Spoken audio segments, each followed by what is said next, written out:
சித்தப்பா, நம்மளோட நம்மளோட கமல் சார் இது ஏற்கனவே சொல்லியிருக்கிறாரு. இருக்கிற போஸ்டர்ல வந்து நான் கமல் சார் போட்டோ வந்து நான் ஒட்டி வச்சிருக்கேன். நாயகன் படம் பார்த்துட்டு மீசையெல்லாம் எடுத்திருக்கேன்.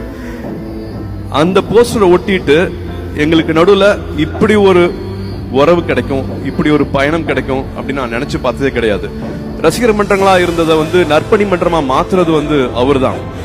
ஒரு கலையில வந்து சலங்கை ஒளி பண்ணிட்டு நாயகன் விருதம் பண்றாரா, தேவரமன் விருதம் பண்றாரா, காசுக்காக பண்ணவே இல்லை. அந்த கலைக்காக வந்து தன்னைத்தானே எவ்வளவு உயர்த்திக்கலாம், மற்றபடி மற்றவங்களை எப்படி இன்ஸ்பயர் பண்ணலாம் அப்படிங்கிறது மட்டுமே வந்து நான் அவர் அப்படிதான் பார்த்தேன். நான் வேற தொழில இருந்தா கூட எனக்கு அவர் தான் எனக்கு இன்ஸ்பிரேஷன் இருப்பாரு. நான் உயர்றதுக்கு, நான் வளர்றதுக்கு, நான் ஒரு இலக்கை தொடர்றதுக்கு என்னைக்குமே அவர் தான் இன்ஸ்பிரேஷன் இருப்பாரு. அவரு திரும்ப திரும்ப சொல்ற மாதிரி, படத்திலையும் சொன்ன மாதிரி, அடுத்த வினாடி ஒழித்து வைத்திருக்கும் ஆச்சரியங்கள் இந்த உலகத்துல ஏராளம்.